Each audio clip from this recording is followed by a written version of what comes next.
3 مقامات پر آیا ہے صلی اللہ تعالی علیہ وسلم. ان میں سے ایک مقام یہ،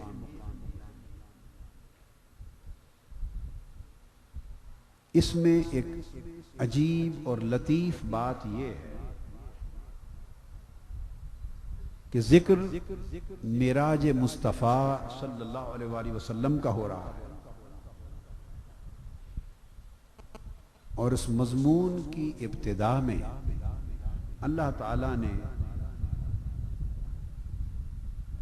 پاکی، بلندی اور بزرگی اپنی بیان فرمائی. فرمایا سبحان الذی، پاک اور بلند و برتر اور بزرگ و بالا ہے وہ ذات. بلندی، بزرگی، برتری اپنی بیان کی، جبکہ ذکر اور مضمون اور بیان اپنے حبیب صلی اللہ علیہ وسلم کے معراج کا ہو رہا ہے. تو ظاہری طور پر انسانی عقل یہ کہتی ہے کہ معراج آقا علیہ السلام کا سب سے بڑا عظیم معجزہ ہے جو اللہ تبارک و تعالی نے آپ کو عطا کیا.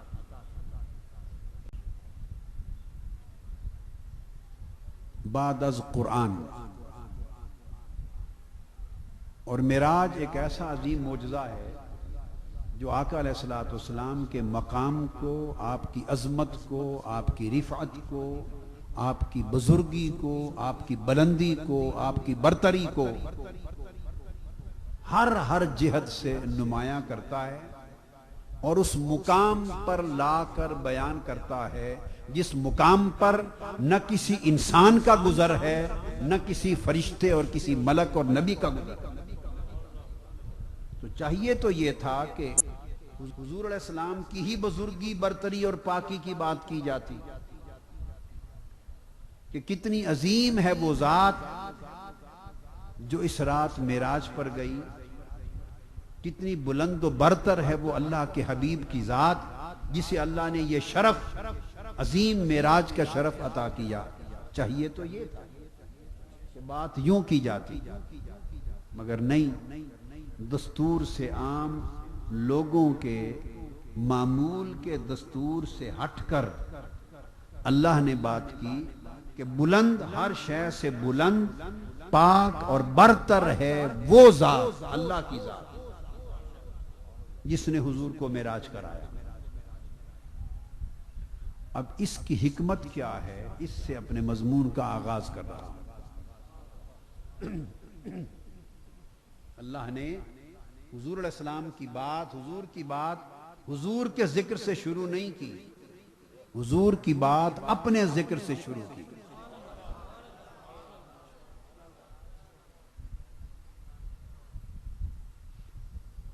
اس کا ایک سبب تو یہ ہے کہ ایک اور مقام پر سورہ الفتح اللہ تعالیٰ نے چاہا کہ صحابہ کرام کی عظمت کو بیان کیا جائے.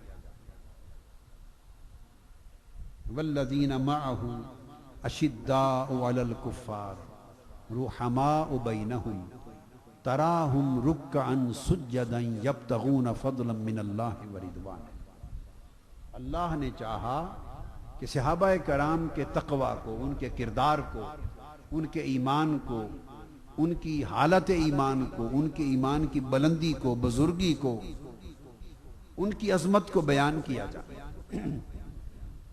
تو ذکر صحابہ کا کرنا چاہتا تھا، مگر ذکر صحابہ اور مضمون صحابہ پر اللہ تعالیٰ نے قرآن مجید میں جو عنوان قائم کیا، مضمون صحابہ کرام کا، مگر عنوان قائم کیا محمد الرسول اللہ والذین معہ. پھر صحابہ کی بات شروع کی. محمد اللہ کے رسول، محمد اللہ کے رسول. بیان صحابہ کا ہو رہا ہے، مضمون صحابہ کی عظمت کا ہے، مگر عنوان محمد رسول اللہ کا قائم کیا۔ بالکل اسی نسبت کو یہاں برقرار رکھا ہے کہ جب مضمون عظمت صحابہ کا تھا تو عظمت صحابہ کا عنوان مصطفیٰ تھے، اور فرمایا حبیب جب عظمت صحابہ کا مضمون تھا تو عنوان تو تھا، اب مضمون عظمت مصطفیٰ کا ہے، عنوان میں ہوں گا۔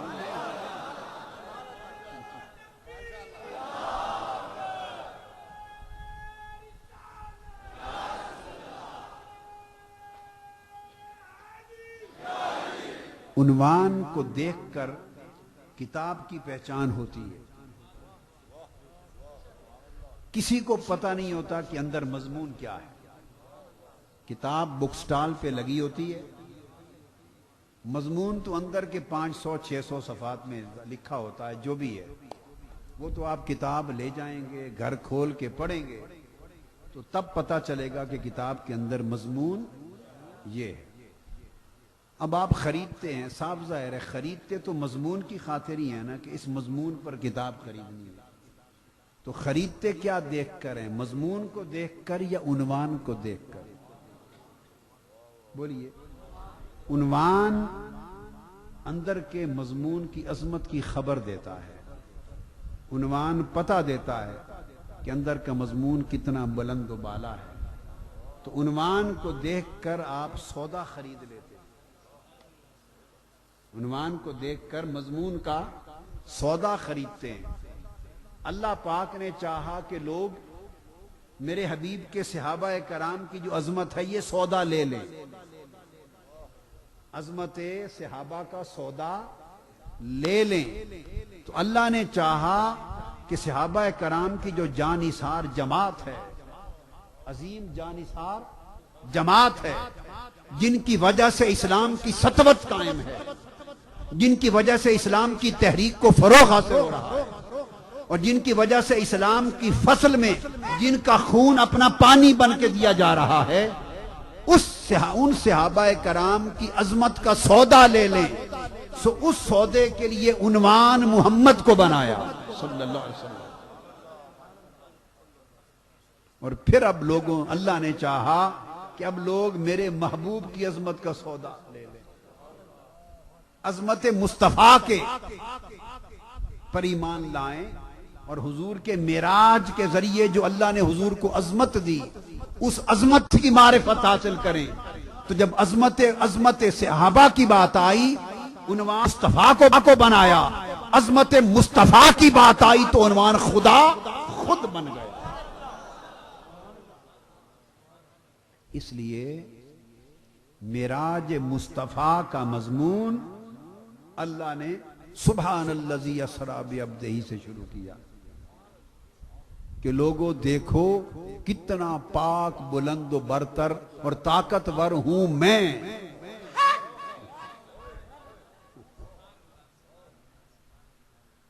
تو عنوان سے مضمون کی عظمت کی خبر مل جاتی ہے، عنوان سے مضمون کی عظمت کی خبر مل جاتی ہے۔ اور سبحان الذی پاک ہے وہ ذات، یہ ایک طرح کی قسم بھی ہے، ایک طرح کی، بولیے، عربی ادب کے اندر یہ ایک طرح کی قسم ہے۔ تو حضور کے معراج کی بات رب اپنی عظمت کی قسم کھا کے کر رہا ہے۔ اب یہ دوسری حکمت بیان کر رہا ہوں، دوسری معراج مصطفیٰ کا بیان آج کون کر رہا ہے قرآن مجید میں؟ اللہ کر رہا ہے، اور معراج مصطفیٰ کا بیان اللہ اپنی قسم کھا کر، اور اپنی پاکی کی قسم، اپنی بلندی کی قسم، اپنی بزرگی کی قسم، اپنی برتری کی قسم کھا کر اللہ حضور کے معراج کا بیان کر رہا ہے۔ لوگوں، ایسا کبھی نہیں ہوتا کہ قسم بڑی ہو اور بات چھوٹی ہو، ایسا کبھی نہیں ہوتا۔ کبھی آپ کرتے ہیں ایسا؟ آپ نے ایک چھوٹی بات کرنی ہو اور اس کے لیے کو بہت بڑی قسم کھاتے ہیں؟ آپ اگر کعبے کی قسم کھانا چاہیں گے، کیا اور بات کرنی ہو پانی ٹھنڈا ہے، پانی ٹھنڈا ہے، تو کعبے کی قسم تک پہنچیں گے پانی ٹھنڈے ہونے کی بات کرنے کے لیے؟ گنبد خضرا کی قسم کھاتے ہیں، کبھی اللہ کی قسم کھاتے ہیں، کبھی قرآن کی قسم کھاتے ہیں، کبھی ایمان کی قسم کھاتے ہیں، تو قسمیں کھاتے ہیں نا آپ بھی۔ تو کوئی چھوٹی قسم ہوتی ہے، کوئی بڑی، کوئی اس سے بڑی۔ جب اللہ کی بزرگی اور برتری کی قسم سبحان اللہ زی آ گئی تو پھر اس سے بڑی قسم قسموں کی کائنات میں کوئی نہیں، یہ سب سے آخری قسم ہے۔ تو آپ بڑی قسم کھا کر آگے چھوٹا مضمون بیان بولیے نہیں کرتے۔ آقا علیہ السلام کو معراج، جیسا کہ بعض ذہنوں میں خیال آتا ہے، بعض ذہنوں میں کہ حضور علیہ السلام نے جسمانی طور پر معراج نہیں کیا، یہ معراج روحانی تھا، خواب میں معراج ہوا۔ بعض ذہنوں میں یہ خیال آتا ہے یا نہیں؟ بولیے بھائی، آتا ہے نا؟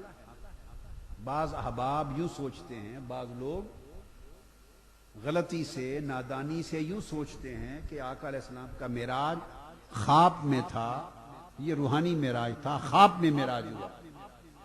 تو خواب میں معراج ہونا اتنی بڑی بات عظمت کی نہیں کہ اس کے لیے رب اپنی ذات کی بزرگی کی قسم کھا کے کرے۔ خواب میں معراج ہونا اتنی بڑی بات پیغمبر کی زندگی میں، پیغمبر کے لیے اور خود خدا کے لیے اتنی بڑی بات نہیں کہ اللہ اس کا ایک خواب کا، اپنے نبی کے خواب کا ذکر کرے اور اپنی بزرگی اور برتری سبحانیت کی قسم کھا کے کرے۔ پھر اس قسم کا اور خواب میں معراج ہونے کا کوئی جوڑ نہیں ہے۔ تو میں نے کہا اگر بڑی قسم کھائی تو کوئی بہت بڑی بات ہوگی، کوئی بہت بڑی بات ہوگی، اور اگر معراج خواب میں ہوتا تو یہ اتنی بڑی بات نہ تھی جسے خدا اپنی قسم کھا کے بیان کرتا۔ خواب بہت سے بیان ہوئے ہیں قرآن مجید میں، مگر کسی پر اللہ نے قسم نہیں۔ انبیاء کو خواب آتے ہیں اور انبیاء کا خواب وحی ہوتا ہے اور حق ہوتا ہے، مگر ان کا ذکر، خواب کا ذکر اللہ قسم کھا کے قرآن میں نہیں کرتا۔ یہ نبی کے لیے معمول کی بات ہوتی ہے۔ اب اللہ نے قسم کھائی، پاک ہے وہ ذات۔ کیوں کھائی؟ اس لیے پاک کس شے سے؟ اللہ کی ذات پاک ہے کس شے سے؟ جب آپ کہتے ہیں پاک ہے وہ ذات، بھائی کس شے سے پاک؟ ہر نقص سے پاک، ہر کمزوری سے پاک، ہر بے بسی سے پاک، ہر نقص اور ہر کمزوری سے پاک۔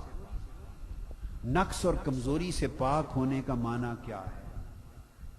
اس کا معنی یہ کہ آقا علیہ السلام نے جب قسم کھائی، معراج کا بیان فرمایا، تو معلوم تھا کہ کچھ لوگ اپنی نادانی میں یہ سمجھیں گے کہ یہ خواب کا معراج تھا، اور وجہ یہ کہیں گے کہ خواب کا معراج اور روحانی معراج اس لیے کہ جسمانی طور پر ایک لمحے میں، رات کے چند لمحوں میں مکہ مسجد حرام سے مسجد اقصی تک، اور مسجد اقصی سے لے کر آسمانوں تک، اور آسمانوں سے عرش معلی اور سدرۃ المنتہا تک، اور سدرۃ المنتہا سے لا مکان قاب قوسین او ادنا تک، ایک رات کے چند لمحوں میں کوئی جا نہیں سکتا اور جا کے واپس آ نہیں سکتا۔ یہ ممکن نہیں، یہ ممکن نہیں۔ خالی اگر مسجد حرام سے مسجد اقصی کا سفر ہوتا تو یہ بھی ممکن نہیں کہ مکہ سے بیت المقدس تک کوئی جسمانی طور پہ جا کے چلا آئے، ممکن نہیں۔ وہ اعتراض جو اس جسمانی معراج کے ناممکن ہونے پر ہوا، ابو جہل نے کیا، ابو لہب نے کیا، کفار مکہ نے کیا، قریش نے کیا، منکرین نے کیا، بلکہ انہوں نے ایک ہاتھ میں بات لے لی. تو جو انکار جسمانی معراج پر کفار مکہ نے کیا یا جسمانی معراج کے ناممکن ہونے کا جو خیال آج بعض مسلمانوں کو آتا ہے کہ یہ ناممکن ہے، اللہ پاک نے فرمایا کہ کوئی کام ناممکن کیوں ہوتا ہے؟ اس لیے ہوتا ہے ناممکن کہ آپ اسے کر نہیں سکتے، وہ آپ کی طاقت سے باہر ہوتا ہے. آپ کی طاقت سے جو کام باہر ہو وہ ناممکن ہوتا ہے. تو کسی کام کا آپ کے لیے ناممکن ہونا یہ آپ کی طاقت میں کمزوری ہے، یہ آپ کی طاقت میں نقص ہے. تو فرمایا جو کام آپ نہیں کر سکتے آپ کے لیے ناممکن ہے اس لیے کہ وہ آپ کی طاقت میں نقص ہے. اگر وہ میرے لیے بھی ناممکن ہو تو پھر میری ذات میں بھی نقص ہوا. اور فرمایا میں ہر نقص سے پاک ہوں. پانی گرم، ہر نقص سے پاک ہوں. لہذا خبردار یہ نہ کہنا، یہ نہ کہنا کہ یہ سفر معراج ناممکن ہے. ناممکن کا لفظ اس ذات کی کمزوری ظاہر کرتا ہے. اور فرمایا کمزوری ایک نقص ہے اور میں ہر نقص سے پاک ہوں. لہذا جو تمہارے لیے ناممکن ہے اللہ نے فرمایا اگر میرے لیے بھی ناممکن ہو تو پھر میں بھی بندہ ہو گیا، خدا نہ رہا. جو تمہارے لیے ناممکن ہے وہ بغیر باپ کے بچہ پیدا ہو جائے کسی کے گھر، یہ ہم سب کے لیے، بولیے، بغیر باپ کے بچہ پیدا ہو جائے ہم سب کے لیے ناممکن ہے. تو ہمارے لیے ناممکن ہے. انہوں نے ایک ایسا دعویٰ کر دیا ہے جو ممکن ہے ہی نہیں. کوئی دماغ، کوئی عقل ماننے کو تیار نہیں. لہذا اب ہم ان کی گرفت کر لیں گے. ان کے پاس اس کا جواب نہیں ہوگا. وہ بغلے بجانے لگے، شہر مکہ میں اچھل کود کر کے اعتراض، تنقید، انکار کرنے لگے، شور مچا دیا. رب کائنات نے آیت اتاری. اس نے کہا ابو جہل، ابو لہب، منکرین مکہ، معترضین معراج، منکرین معراج، دشمنان مصطفیٰ، شہر مکہ میں شور مچانے والوں، خبردار خاموش ہو کے میری بات سنو. اللہ نے فرمایا میری بات سنو. سب سکتہ ہو گیا، سننے لگے. فرمایا سبحان الذی اسریٰ بعبدہ لیلا، پاک ہے وہ ذات جو اپنے بندے کو لے گئی. اس نے کہا خبردار یہ دعویٰ مصطفیٰ نے نہیں کیا، دعویٰ خدا نے کیا ہے.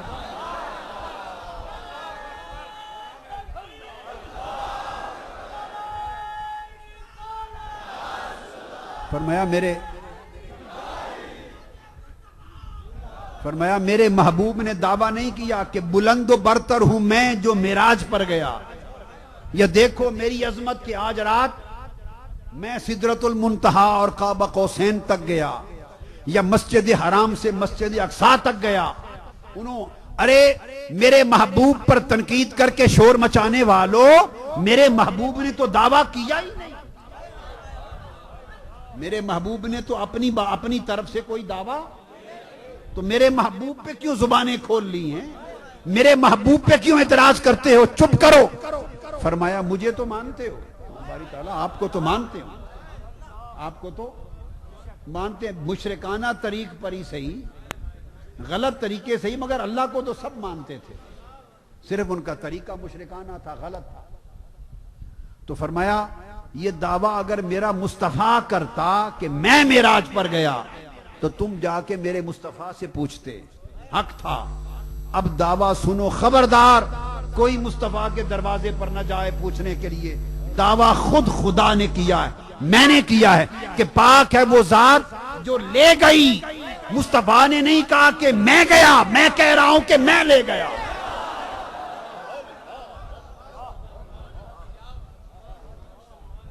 میں کہہ رہا ہوں کہ سبحان الذی اسریٰ بعبدہ، میں لے گیا.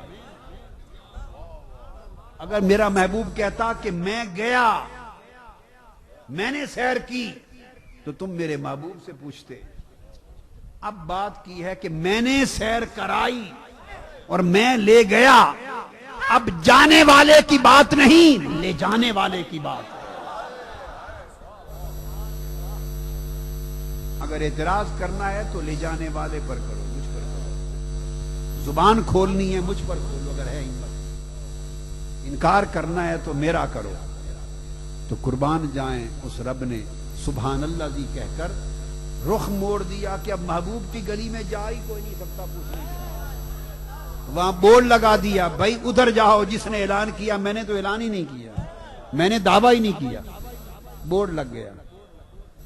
دعویٰ خدا نے کیا، اس سے جا پوچھو کہ لے جا سکتا ہے یا نہیں. اس سے پوچھو، لے جانے والے سے پوچھو کہ لے جا سکتا ہے یا اس سے پوچھو اس میں طاقت ہے یا نہیں، اس کے لیے ممکن ہے یا نہیں. جا کے رب سے پوچھو. اب رب سے ٹکر کون لے؟ تو سبحان اللہ جی کہہ کر اللہ پاک نے آقا علیہ السلام کو ہر اعتراض سے محفوظ کر دیا اور فرمایا جس نے کوئی تیر مارنا ہے ادھر آئے.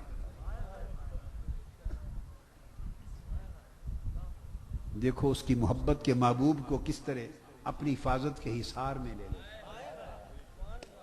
دشمن کی زبان کھلنے سے پہلے محبوب کو بچا لیتا ہے. فرماتا ہے اس سے کیوں بات کرتے ہو، آؤ مجھے بات کرو. میرے محبوب سے کیوں لڑائی کرتے ہو، آؤ مجھ سے لڑائی کرو. اگر کر سکتے ہو تو میں لے گیا ہوں.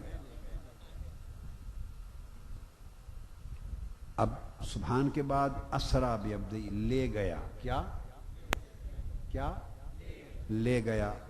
اب آقا علیہ السلام کی یہ شان سفر ہے. اب آگے کیا بیان ہوا ہے؟ عظمت سفر. کیا تین طریقے ہوتے ہیں کسی کے ہاں جانے کے. بولیے کتنے؟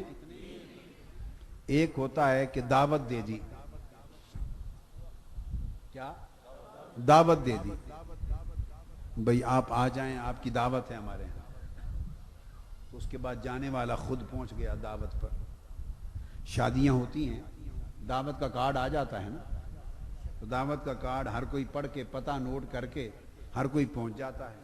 اور جس کو پھر پتہ معلوم نہیں ہوتا وہ دائیں بائیں پوچھتا بھی رہتا ہے، بیٹے آپ یہ چھوڑ دیں، بیٹے بس شاباش بیٹھ جائیں، شاباش بیٹھ جائیں. تو وہ خود اس گھر پہنچ جاتا ہے جہاں سے دعوت آئی. ایک طریقہ تو یہ ہوتا ہے کہ دعوت بھیج دی. کیا کیا؟ یہ عام طریقہ ہے پوری دنیا میں.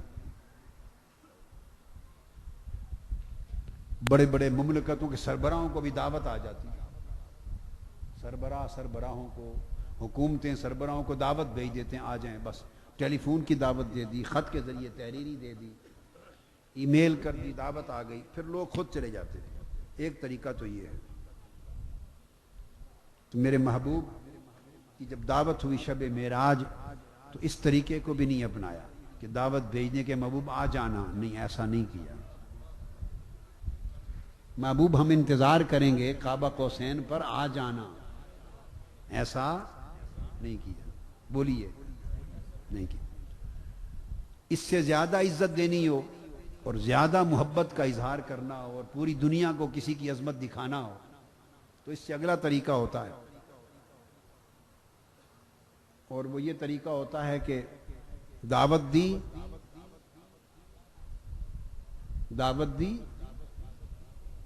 اور یعنی بلایا، اور بلانے کے ساتھ کسی لانے والے کو بھیج دیا. کیا؟ کسی نمائندے کو بھیج دیا راستہ دکھانے کے لیے. کوئی نمائندہ چلا جاتا ہے اور وہ ساتھ لے آتا ہے. یہ اس سے زیادہ عزت ہو جاتی ہے کہ دعوت بھی دی ہے اور ایک نمائندہ بھی بھیجا ہے جو ساتھ لا رہا ہے. یہ پروٹوکول کا آنا ہو جاتا ہے. یہ پروٹوکول کا آنا ہو جاتا ہے. اور ایک اس سے اونچی اور حد ہو جاتی ہے آخری، وہ یہ کہ نمائندہ کس کو بھیجا؟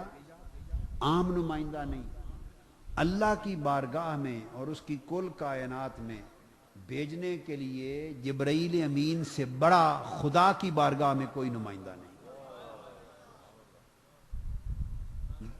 سب فرشتے، کسی فرشتے کو بھی بھیجا جا سکتا تھا، 5-10 فرشتے بھی، 150 500 1000 7000 10000 70000 فرشتے، مگر نہیں. جبرائیل امین کو بھیجنا یہ سب سے بڑے نمائندے کو بھیجنا ہے. جبرائیل امین کو بھیجا اور ساتھ کیا کہا، ساتھ سواری بھی اپنے پاس سے بھیجی. جبرائیل محبوب کو جا گھر سے لیا، اچھا باری تعالیٰ جاتا ہوں لیکن رک جا، سواری وہاں سے نہیں کرنی، وہ بھی میری لے جا، سواری بھی میری بارگاہ سے لے جا. نمائندہ بھی بارگاہ ایزدی سے جبرائیل امین کو بھیجا اور سواری بھی اسی بارگاہ سے براق کی بھیجی. کیا بھیجی؟ براق کی بھیجی. جبرائیل امین آئے، براق آیا، آقا علیہ السلام کے گھر سے اللہ کا نمائندہ اللہ کی سواری لے کر لینے آئے جو اس نے بھیجی.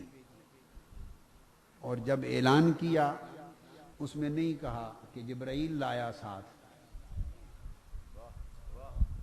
جب لوگوں میں اعلان کیا تو یہ نہیں کہا کہ میں نے جبرائیل کو بھیجا کہ لے آؤ، نہیں، اعلان کیا سبحان الذی اسری بعبدہ، پاک ہے وہ اللہ جو خود لے گیا، پاک ہے وہ اللہ کی ذات جو خود لے گیا. تو یہ بلانا نہیں تھا، ایک ہوتا ہے خود جانا. کیا کہ آپ کو پتا چلا فلاں جگہ محفل ہے، خود آ گئے. آپ کو پتا چلا نا کہ آج محفل معراج النبی ہے، تو بہت سارے پیچھے تک خود آ گئے یا نہیں؟ بولیے. تو ایک ہوتا ہے خود آنا کسی محفل میں، کسی جگہ پہ خود جانا، ایک ہوتا ہے بلایا جانا، اور تیسرا ہے لے جایا جانا. مصطفیٰ خود نہیں گئے، مصطفیٰ بلائے نہیں گئے، مصطفیٰ لے جائے گئے. مصطفیٰ کو لے جایا گیا، اور لے جانے کی جب بات آئی اپنی بارگاہ سے سواری بھیجی، سب سے بڑا نمائندہ بھیجا. اور پھر بعد میں خبر ریلیز ہوتی ہے نا، پریس ریلیز نہیں ہوتی ہے، خبر جاری ہوتی ہے. ایوان صدر ہو، ایوان وزیر اعظم ہو، ایوان ملاقات جہاں ہوتی ہے پھر خبر جاری ہوتی ہے نا. تو قرآن اللہ کی خبر دیتا ہے، قرآن اللہ کی خبریں دیتا ہے. جب خبر جاری کی سبحان الذی اسری بعبدہ، جیسے پریس ریلیز جاری ہوتی ہے، جب خبر جاری کی، دیکھ رہے تھے فرشتے خبر میں آئے گا کہ جبرائیل کو بھیجا کہ مصطفیٰ کو لے آئے، براق کی سواری بھیجی کہ لے آئے. جب خدا کی بارگاہ سے قرآن کی خبر ریلیز ہوئی تو لے جانے میں نہ جبرائیل کا نام نہ براق کا نام، وہاں لکھا ہے کہ پاک ہے خدا کی ذات جو خود لے گئی.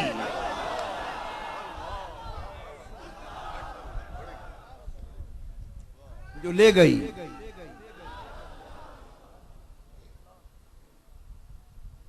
تو وہ چلے تو تب جبرائیل تو لے جانے کی خدمت پہ مامور تھے، براق سواری تھی، پر خدا ساتھ تھا.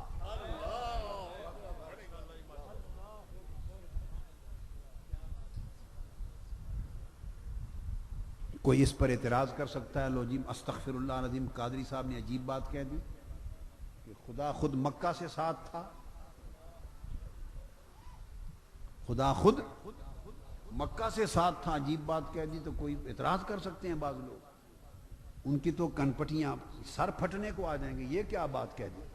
تو آئیں مجھ سے آ کے پوچھ لیں، مجھ سے پوچھ لیں، میں دکھا دیتا ہوں خدا ساتھ تھا یا نہیں تھا.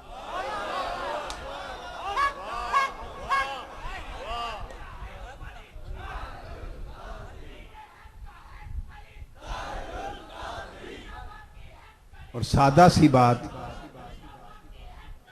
سادہ سی بات، خاموش، سادہ سی بات، آئیں قرآن کو کھول لیں. کیا؟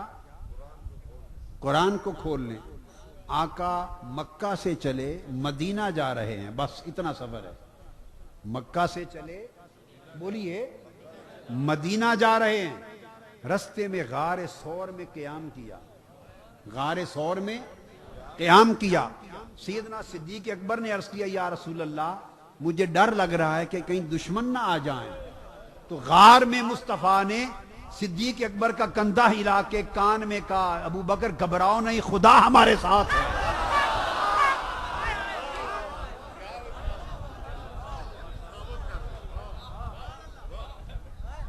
مکہ سے مدینہ جا رہے ہیں، سواری اونٹ کی ہے، ہمراہ ابو بکر ہے، سواری اونٹ کی ہے، لے جانے والا ساتھ ابو بکر ہے۔ غار ثور میں صدیق اکبر نے پوچھا آقا دل میں ڈر آ رہا ہے کہیں دشمن نہ آ جائیں۔ کندھا ہلا کے کہا ابو بکر ڈرو نہیں، ان اللہ معنا، خدا کی قسم خدا ہمارے ساتھ۔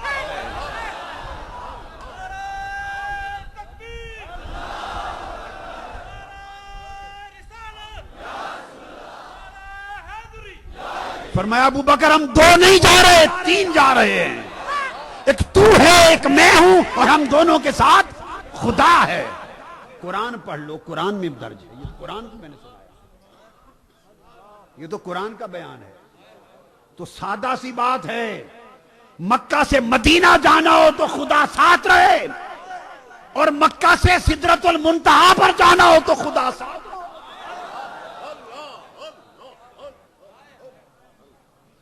ابو بکر اور اونٹنی کی سواری ہو، اس سفر میں خدا ساتھ نہ چھوڑے، اور براق اور جبرائیل کا ساتھ ہو، مصطفیٰ جا رہے ہو اس وطن میں تو خدا ساتھ نہ ہو۔ اس لیے اس نے اشارہ دے دیا آپ کو، اسرا بعبدہ، پاک ہے وہ ذات من المسجد الحرام الی المسجد الاقصی، جو خود مکہ سے لے کر گیا، مسجد حرام سے خود لے کر گیا۔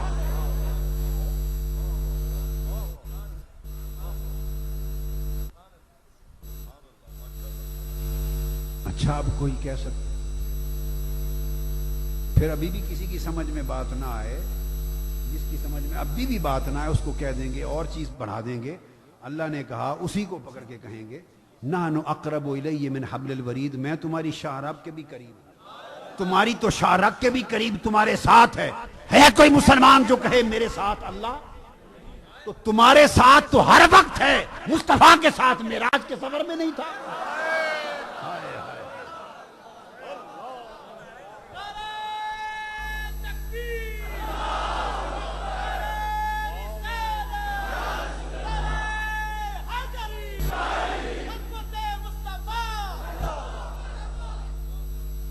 اسرا بعبدہ من المسجد الحرام الی المسجد الاقصی، ساتھ لے کر گیا مسجد حرام سے اقصی سدرۃ المنتہا تک اوپر۔ اب یہاں کوئی اور اعتراض کر سکتا ہے، وہ کہے گا کہ اگر یہاں سے لے کر گیا تو ملاقات ہی یہیں ہو جاتی، کر لیتے، وہاں لے جانے کی کیا ضرورت تھی؟ اگر لے کر ساتھ جا رہا ہے اللہ تو ملاقات یہی کر لیتے، قصہ ختم ہو جاتا، لے جانے کی کیا ضرورت تھی؟ ہاں تو یہ بھی سن لو، یہ بھی جو کچھ ذہن میں آئے آپ بتا دیا کریں، ہم صفائی کرنے کے لیے حاضر ہیں۔ اگر یہ خیال آئے کہ یہاں سے لے کر گیا تو ملاقات یہی کر لیتا، نہیں، اس کا بھی جواب سن لیں۔ اس نے کہا محبوب نہیں، ملاقات یہاں نہیں کریں گے، ملاقات وہاں کریں گے جہاں کوئی نہ ہو۔ ہائے ہائے ہائے ہائے ہائے، ملاقات وہاں کریں گے جہاں کوئی نہ ہو۔ ہائے ہائے ہائے، ارے یہ بات کہ ملاقات وہیں کر لیتا، کوئی وہی نادان کر سکتا ہے جسے ملاقات ہی کی خبر نہیں کہ ملاقات ہوتی کیا ہے۔ ارے ملاقات کبھی ہجوم میں ہوتی ہے؟ یہ ہجوم اہل مکہ کا، یہ ہجوم قریش مکہ کا، یہ ہجوم منکرین مصطفیٰ کا، یہ سرداران قریش کا، یہ ان کا ہجوم یہاں، یہ دنیا ملاقات کی جگہ ہے۔ ہائے ہائے،